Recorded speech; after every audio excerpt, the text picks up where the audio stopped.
Olá, paz do Senhor Jesus, seja muito bem-vindo a mais uma aula do nosso curso preparatório para o batismo. Hoje nós vamos dar sequência na lição onde nós estamos falando a respeito dos dízimos e das ofertas, tá bom? E nós vamos mudar agora de tela, nós vamos estudar um pouco diferente aqui.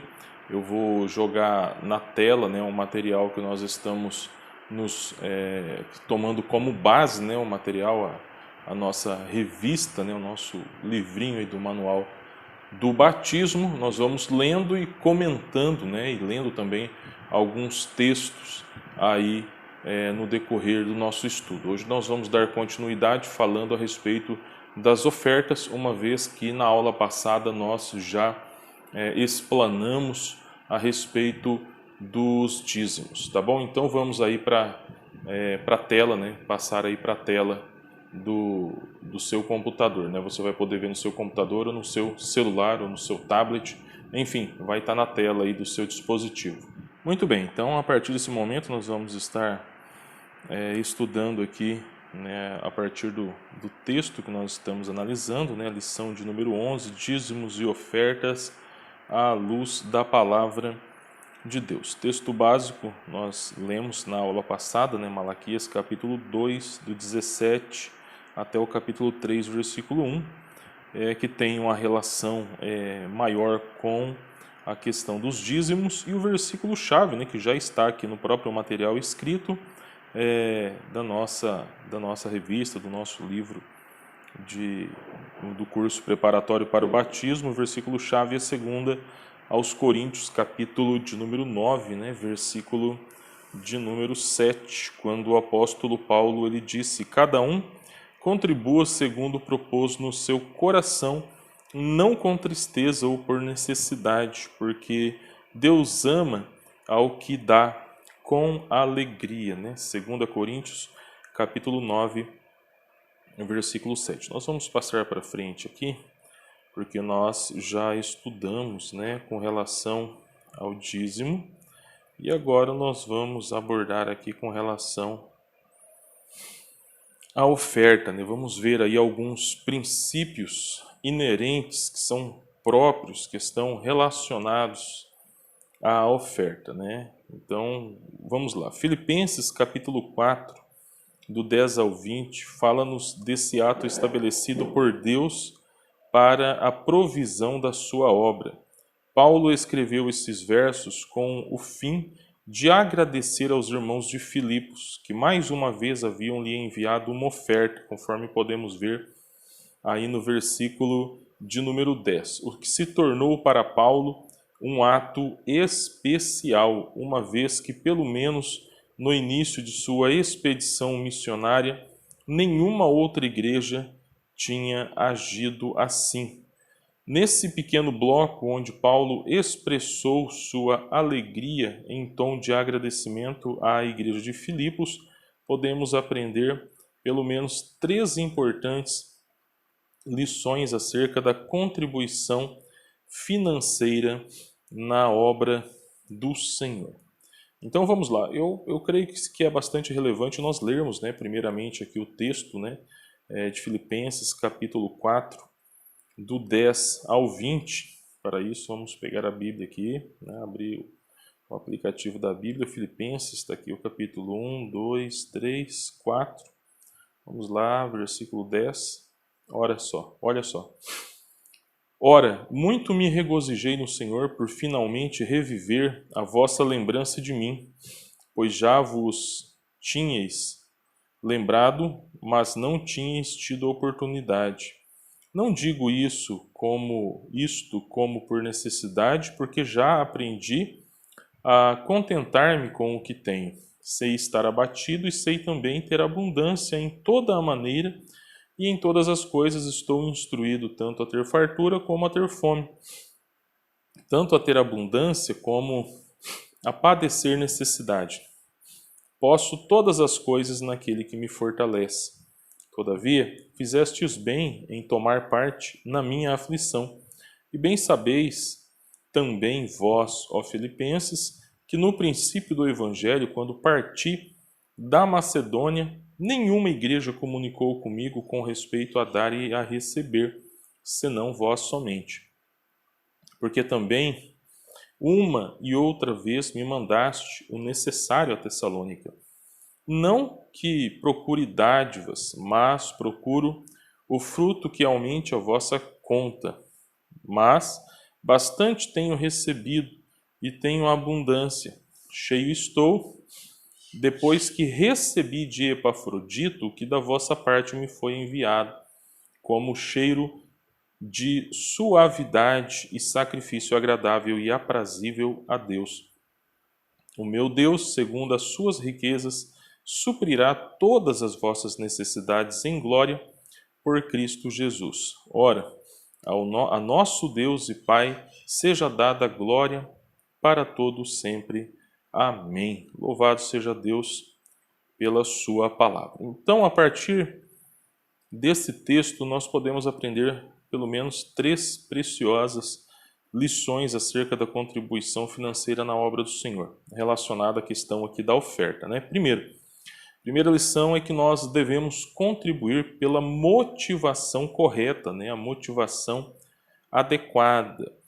Conforme nós escrevemos aqui nessa lição, há quem contribua objetivando aparecer. Contudo, a orientação de Jesus acerca disso foi: guardai-vos de fazer a vossa esmola diante dos homens para serdes vistos por eles. Aliás, não tereis galardão, ou seja, recompensa, junto do vosso Pai que está nos céus. Está lá em Mateus capítulo 6, versículo 1. Né? Também há quem vê na contribuição uma aplicação monetária, com rendimentos muito expressivos. Coloquei aqui um mero exemplo, né? Dá 100, recebe 1.000. Essa é a postura dos interesseiros. Então, nós vemos que tem pessoas que fazem a coisa certa com a motivação ou com as motivações erradas. Tem gente que contribui para ostentar um status, uma aparência, para se vangloriar do seu feito, daquilo que ele está fazendo, para ser aplaudido, reconhecido pelos homens. E Jesus condenou essa prática. Ora, a esmola, que no sentido de uma ajuda, né, de uma caridade, alguma coisa no sentido de socorrer uma pessoa necessitada, um auxílio para uma pessoa necessitada, é algo muito bom, com certeza, é algo louvável, desde que seja feito pela motivação correta. Não basta dar uma esmola, não basta estender as mãos e ajudar alguém ou dar uma oferta na igreja, mas é preciso ser feito da forma correta. Outros já fazem sob a pretensão de receber alguma coisa maior em troca. Olha, eu vou ajudar um necessitado, né, para que dia de amanhã eu receba em dobro, em triplo, né? Quem dá para um necessitado recebe duplicado, triplicado, quadruplicado, sei lá, 10 vezes mais. E está errado também. Nós não devemos fazer pensando em receber algo em troca. Um dia eu perguntei para alguém na igreja, falei, olha, por que nós devemos ajudar uma pessoa necessitada? A pessoa falou, pastor, porque amanhã pode ser um de nós, né? Eu ajudo porque amanhã pode ser eu mesmo que estou precisando. Ora, essa é uma motivação errada, é uma motivação egoísta, porque ao fazer isso eu não estou ajudando a pessoa pela pessoa, eu estou ajudando a pessoa por causa de mim mesmo, porque eu estou pensando não na miséria da pessoa naquele momento, eu estou pensando na minha possível miséria amanhã. Então essa é uma atitude errada, é uma atitude equivocada, ou melhor dizendo, a atitude em si mesma está correta, mas ela acaba se tornando reprovável por conta da motivação que está por trás dela. Mas graças a Deus, né, como eu escrevi aqui, existem aqueles, ainda que são poucos, né, sejam poucos, que contribuem com a motivação adequada. E os irmãos lá da igreja de Filipos, né, e a igreja de Filipos fazia parte desse seleto grupo. O apóstolo Paulo, ele usou algumas expressões que deixaram muito evidente que a motivação dos filipenses em contribuir repousava no simples fato do cuidado que tinham com a sua pessoa. Olha, no versículo 10, Paulo escreveu o seguinte: renovastes a meu favor o vosso cuidado. Veja bem, a base da contribuição dos irmãos de Filipos não era receber algo em troca, não era se aparecer para as outras igrejas, mas era cuidar do apóstolo, né? Renovastes a meu favor o vosso cuidado. No verso 14, associando-vos na minha tribulação, é a ideia, né, da solicitude, a ideia do companheirismo, a ideia da compaixão, né? Que coisa bonita de se ver. No versículo 15 diz, associou comigo, mais uma vez a ideia de companheirismo, de levar a carga, né, uns dos outros. No verso 16, para as minhas necessidades. Então veja bem, os filipenses haviam entendido o princípio que a contribuição financeira tem por objetivo a manutenção da casa do Senhor, ou seja, o sustento, né, dos seus obreiros, né, conforme está escrito aqui, especialmente para o sustento daqueles que se dedicam ao serviço da sua casa. Conforme podemos ler, por exemplo, em Números 18, 21, né?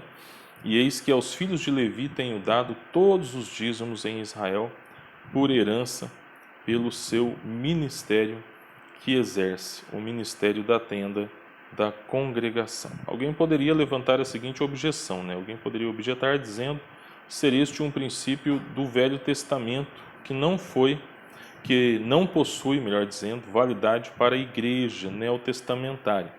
Entretanto, Paulo disse à igreja de Corinto o seguinte: não sabeis vós que os que administram o que é sagrado comem do que é do templo? E que os que de contínuo estão junto ao altar participam do altar? Assim ordenou também o Senhor aos que anunciam o Evangelho, que vivam do Evangelho. Então é uma ordem do Senhor, que aqueles que pregam, aqueles que anunciam o Evangelho, que também vivam dele, né? Vivam do Evangelho. Está aí, 1 Coríntios, capítulo 9, 13 e 14. Há ainda, né, quem sustenta, baseado em 1 Coríntios 9, 15, que Paulo não recebia salário da igreja. Contudo, ao analisarmos o texto ou contexto remoto, fica muito claro que ele não recebeu salário da igreja de Corinto, por ela ser avarenta, porém, recebeu sim salário de outras igrejas, porque lá, aqui, ó, primeira carta de Paulo aos Coríntios, capítulo 9, versículo 15, vamos ver aqui, deixa eu pegar o texto aqui rapidamente, 1 Coríntios, capítulo 9, verso 15, 1 Coríntios está aqui, 9, do versículo 15, está aqui, ó. Mas eu de nenhuma destas coisas usei e não escrevi isso para que assim se faça comigo, porque melhor me fora morrer do que alguém fazer vã esta minha glória. Então, com base nesse texto, principalmente aí os nossos primos, né, da congregação cristã no Brasil alegam que Paulo não recebia salário. Mas não só eles, tem muita gente avarenta que dizem que não, Paulo nunca recebeu salário, por isso não era necessário devolver o dízimo. Isso não é verdade, né? Paulo nunca recebeu salário da igreja de Corinto. Ele abriu mão daquilo que era sua prerrogativa porque a igreja era avarenta. Mas olha só, 2 Coríntios capítulo 11, 8 e 9. Vamos dar uma olhadinha lá. 2 Coríntios capítulo 11, né, versículos 8 e 9. Vamos abrir aqui de novo, para a gente ler junto, 2 Coríntios 11. Olha só o que Paulo disse. Outras igrejas despojei eu para vos servir, recebendo delas salário. E quando estava presente convosco e tinha necessidade, a ninguém fui pesado, porque os irmãos que vieram da Macedônia supriram a minha necessidade e em tudo me guardei de vos ser pesado e ainda me guardarei. Em outras palavras, eu não recebi nada de vocês e nem quero receber. Né? Por quê? Porque era uma igreja avarenta, uma igreja que não entendia o princípio da contribuição para o sustento do obreiro. E isso era algo muito grave. Paulo ele diz claramente aqui que recebeu o salário de outras igrejas, como a oferta que ele recebeu vinda da Macedônia. Mas um segundo princípio relacionado à oferta é que nós precisamos ser generosos na contribuição. É interessante notar por que Paulo disse: até para Tessalônica mandaste. Por que Paulo disse até? Ora, se Paulo estava em função da igreja de Tessalônica, logo ela deveria lhe sustentar, e não Filipos. Tal atitude indica que os irmãos de Filipos tinham prazer em cuidar do bem-estar dos seus líderes. Que generosidade por parte desses irmãos! E além de fazerem o que não era sua obrigação, não enviaram apenas uma oferta para lá, mas 2 ofertas, conforme nós já lemos aí no versículo 16. Enquanto a igreja, por exemplo, de Corinto, né? Os irmãos de Coríntios eram avarentos, os irmãos de Filipos tinham um coração aberto para abençoar, para ser bênção na vida dos seus obreiros. Eles tinham maior carinho, maior prazer, maior satisfação de prover o sustento do apóstolo Paulo. Continuando aqui, é maravilhoso ver como os irmãos de Filipos contribuíram com e para o sustento do apóstolo Paulo. Com o sustento dele, né? E para o seu sustento, com e para.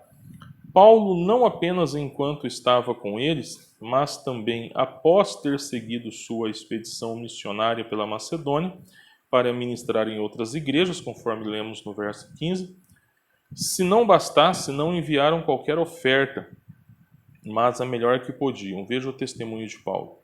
O bastante para as minhas necessidades. Verso 16. Recebi tudo e tenho abundância, estou suprido desde que Epafrodito me passou às mãos o que veio da vossa parte. Verso 18. Essa atitude evidencia pelo menos 3 elementos que devem fazer parte da vida de todo cristão genuíno. O primeiro elemento é a fé. Óbvio, só podemos ser generosos quando cremos que não teremos falta de nada, porque o Senhor cuida de nós. Quem não tem fé no cuidado do Senhor, jamais vai ser generoso. No máximo, ele vai cumprir aquilo que ele entende ser obrigação dele, e com o coração fechado, apertado, preocupado. Agora, quem tem fé de verdade, ele contribui com alegria, com generosidade, porque ele acredita, ele tem a convicção de que o Senhor irá suprir toda e qualquer eventual necessidade. Segundo princípio relacionado à generosidade é a gratidão. Quando somos gratos a Deus, desejamos oferecer-lhe nada menos do que o melhor. Um coração ingrato, ele oferece qualquer coisa a Deus quando oferece. Ainda acha que está fazendo demais. Agora, quem entende a dimensão do perdão que ele recebeu de Deus, do amor de Deus, da graça de Deus, do que é realmente a eternidade com Deus, ele não tem dificuldade em ser generoso, porque ele entende que o máximo, tudo quanto ele fizer, será ainda muito pouco comparado àquilo que o Senhor Jesus já fez por ele na cruz do Calvário. E o terceiro elemento é o reconhecimento do trabalho pastoral. Quem é generoso porque reconhece que o trabalho do pastor é um trabalho. Eu sei que é estranho dizer isso, mas a verdade, como eu escrevi aqui, é que, infelizmente, para muitos cristãos, pastorear não é um trabalho. Por isso, contribuem pouco ou nada, pois não acham justo o pastor receber da igreja. Entretanto, o apóstolo Paulo afirmou a Timóteo o seguinte: devem ser considerados merecedores de dobrados honorários os presbíteros que presidem bem, com especialidade os que se afadigam na palavra e no ensino. 1 Timóteo 5:17. Nós já explicamos aqui, né, essa questão do termo presbítero, né, que presbítero está relacionado aqui ao pastor. O pastor é um presbítero, o presbítero é um pastor. Nós já explicamos, tem duas classes de presbíteros, né, que são os presbíteros regentes e os presbíteros docentes. O presbítero regente é aquele indivíduo que faz parte da administração da igreja local, né? Aqueles presbíteros que auxiliam o presbítero docente, que normalmente é chamado de pastor, que é o responsável pelo ensino, conforme nós lemos lá em Efésios capítulo 4, o pastor mestre, conforme nós lemos lá em Efésios 4.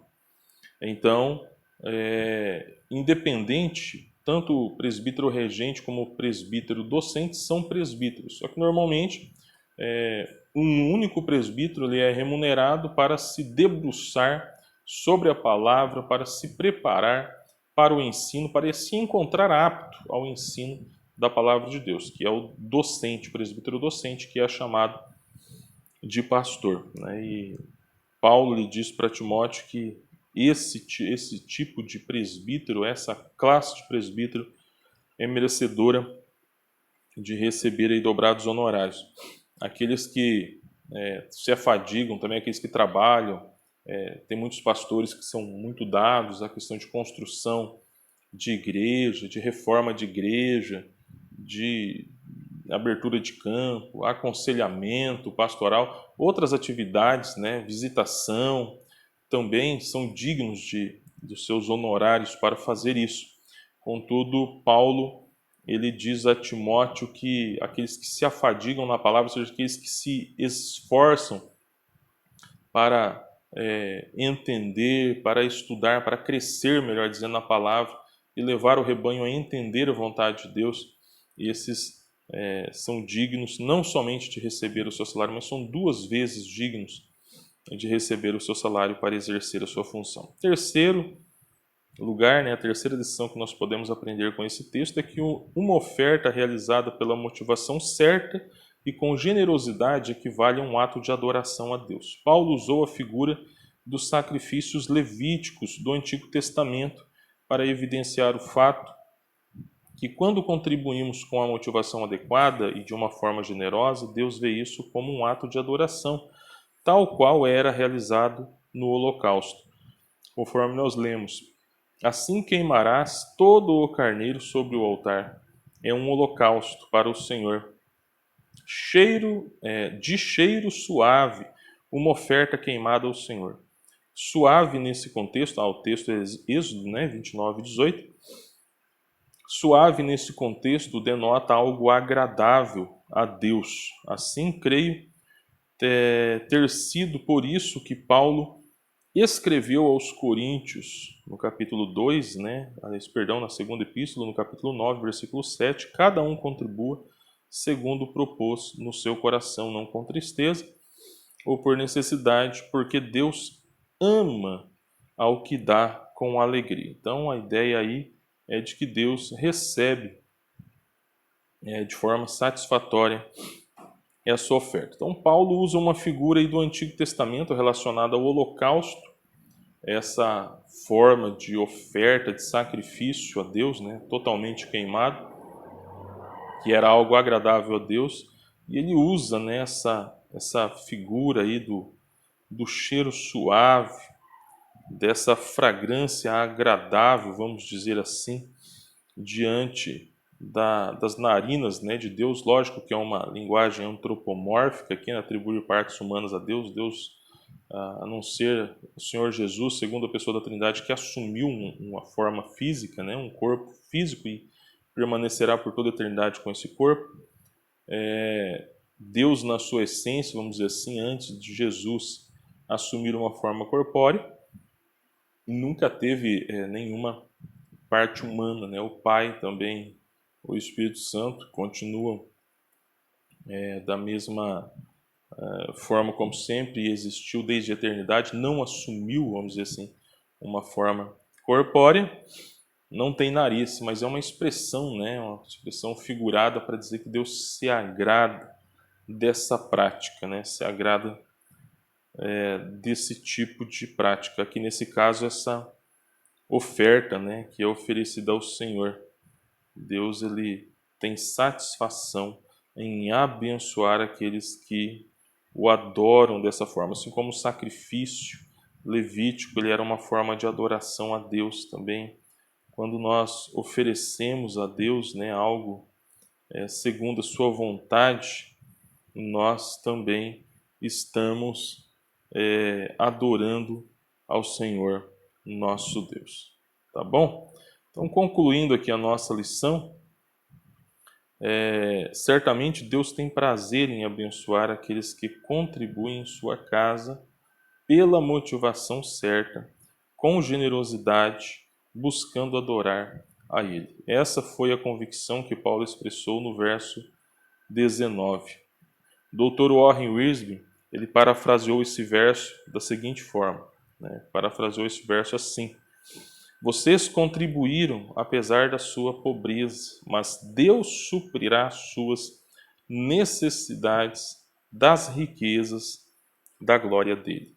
Já William Barclay, nas palavras de William Barclay, um grande comentarista da Bíblia, ele disse o seguinte: a riqueza divina está aberta para os que amam a Deus e ao próximo. O doador não se faz mais pobre, mas sim mais rico, porque seu próprio dom o abre aos dons e às riquezas de Deus. Então, resumindo, Deus tem prazer em abençoar grandemente aqueles que também têm prazer em contribuir com a sua obra.